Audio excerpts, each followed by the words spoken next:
David, right before hitting the start button, decides to drop a funny on me. Okay, we like salmons, yes. Welcome to the Rant Network. This is a podcast where myself, Stuart Brisgell, my co-host, David Solomon, who's really messed me up because he's on the wrong side. Let's fix that.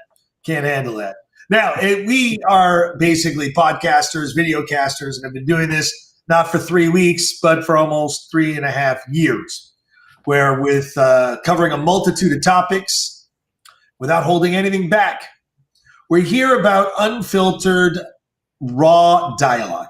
It serves as an outlet. It seems to be more honest and earnest than the news that you watch every day, whether you're in Canada, United States, Europe, or abroad.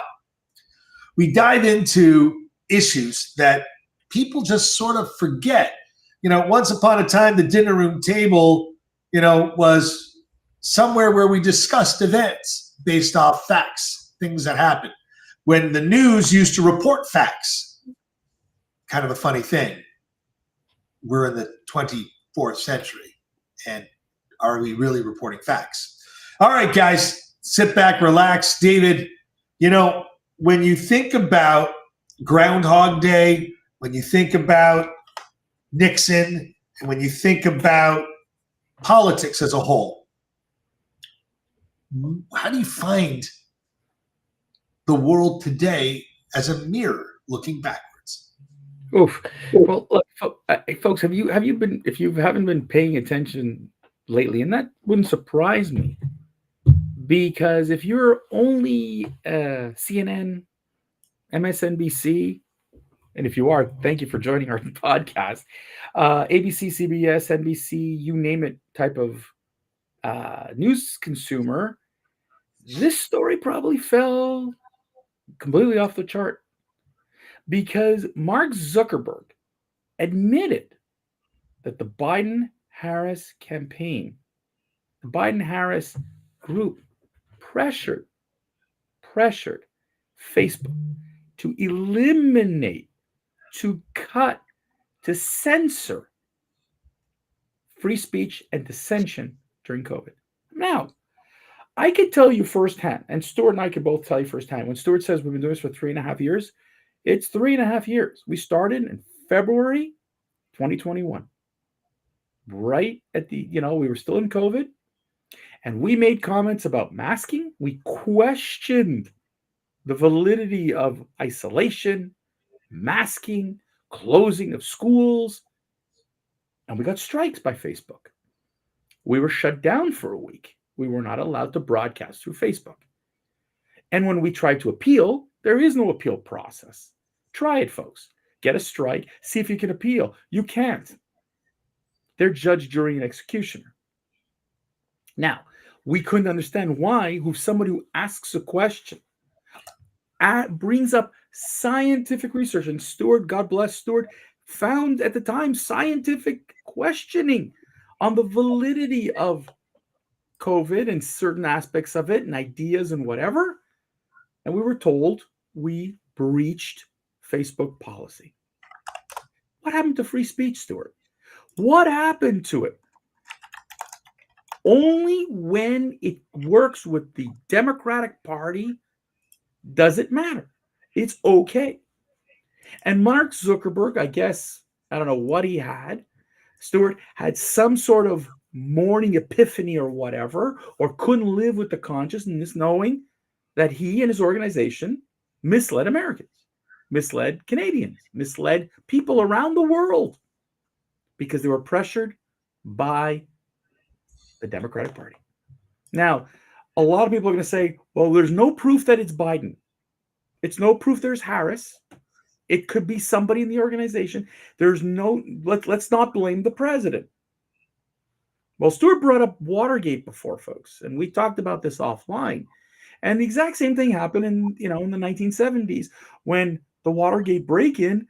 Of course, it wasn't nothing to do with Nixon, but it did. And it completely fell apart. And lo and behold, here we are. Hold on, Stu. Here we are at an election again, because this happened to Nixon right before the 74 election.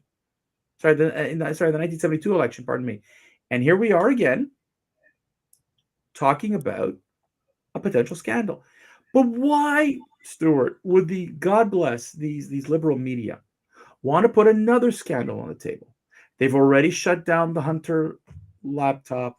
They've already shut down the relationship between Biden, Ukraine, and whatever. They've already shut down everything every time there is a scandal with Biden, and now by extension Harris, it gets shut down. And this story got no traction. When you, as an American citizen, should be petrified that the United States government and others are forcing big tech. Ooh, baby, where here we are questioning again that First Amendment. In the news, you have right-wing media talking about deep state. We had a movie called The Manchurian Candidate, which came out in the 70s. We hear about the destruction of democracy by the Kamala Harris ticket. What I find absurd, they're the ones who are jeopardizing America, the freedom.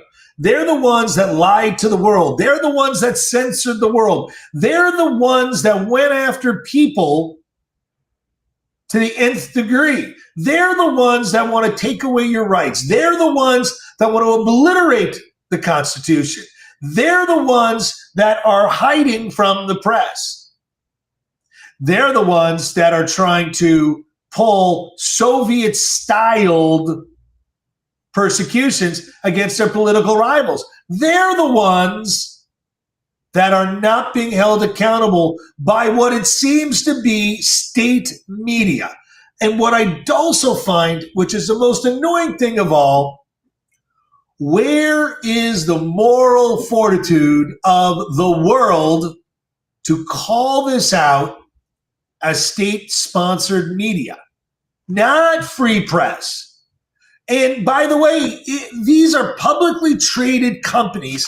And, I would love to find an attorney that understands media and the SEC and state-sponsored media and start going after the executives of these companies, because that's the only recourse that exists in the public forum to try and limit this abuse of power. Because, David, what are you talking about? The White House. Who at the White House? When at the White House? No one's asking yes, Biden, Harris. Harris is not an incumbent. She's the vice president of the fucking United States. She's not running for office against Donald Trump. She is the fucking office. And she's trying to stay in the office. And everyone is looking at Donald Trump as he's the guy that's in control. No, but let's focus in on the whole business here of what did we just hear?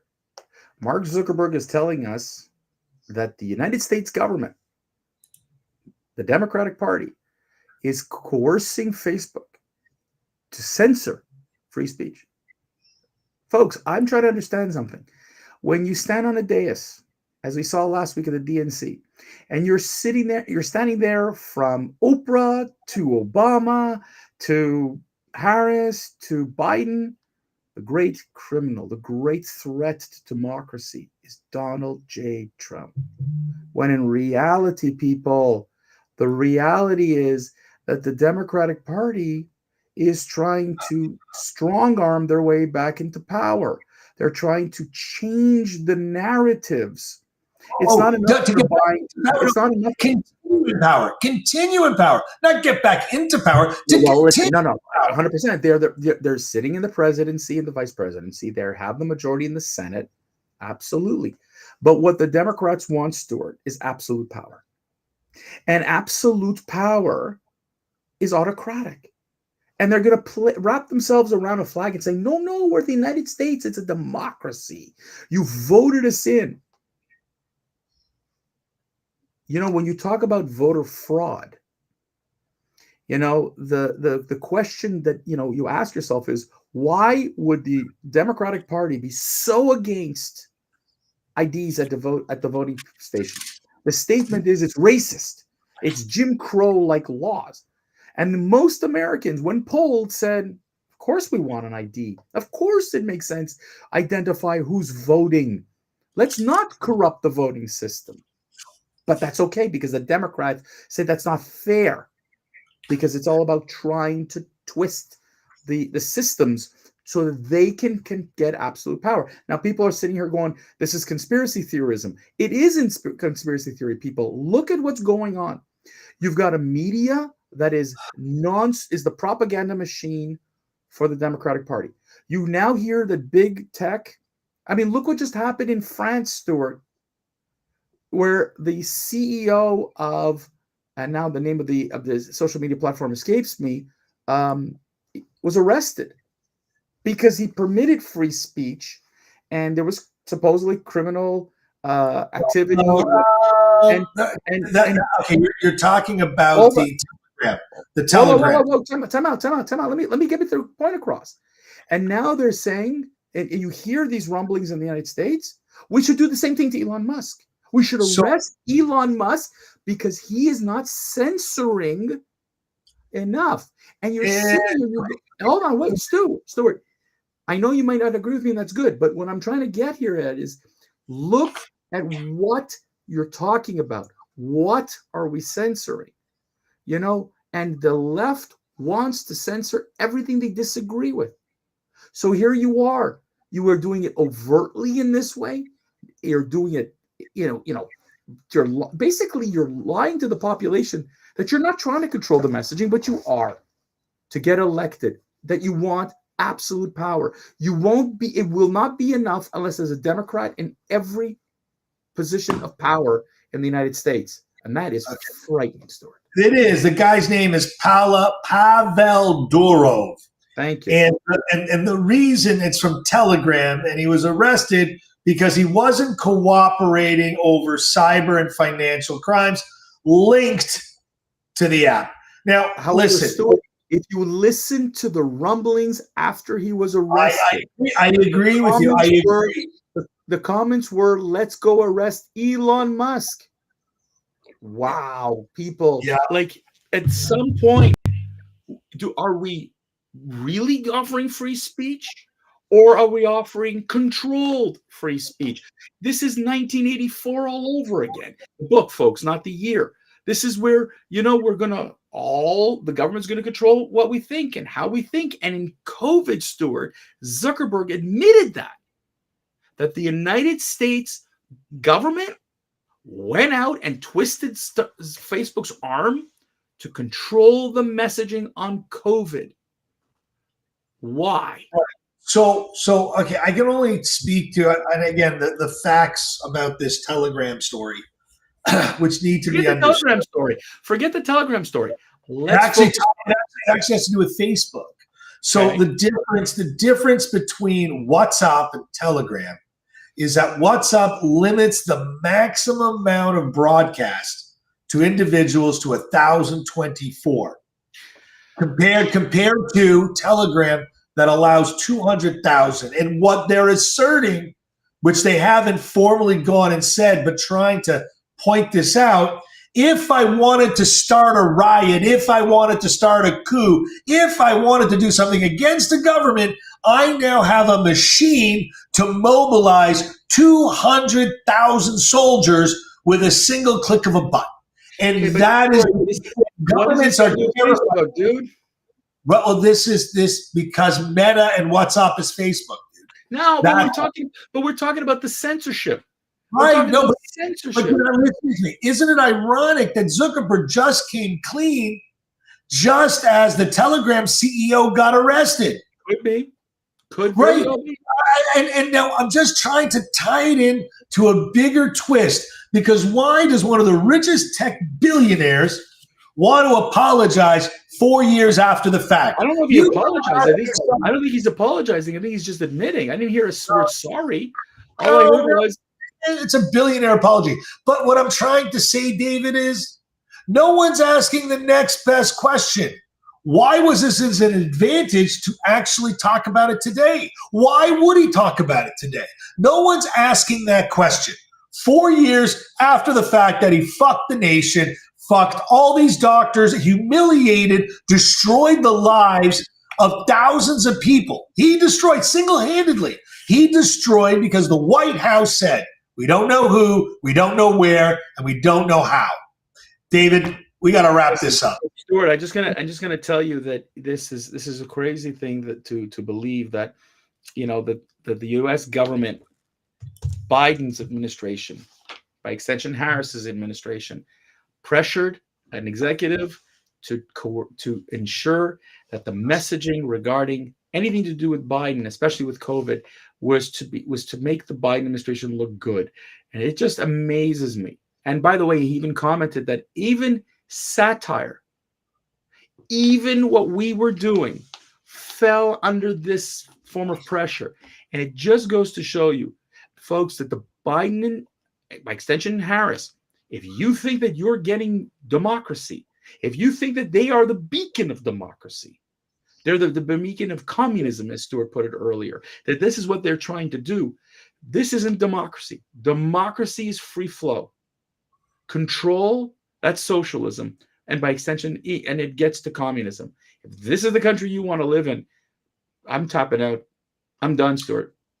On that, David, that's a wrap for this episode. Gone over the quarter hour by 1.5, but it's okay. David plays golf. 1.5 doesn't mean much. He needs more like 4 or 5. Anyways, guys, thank you for spending your time with us, your ears, your eyes, your time, and especially a part of your day, which is extremely valuable and important. Whether you caught us on the podcast, whether you caught us broadcasting live, or whether you caught us on a download from your favorite app, or just looking at our beautiful website, which is an awesome catalog. David, again, I tip my hat off for you.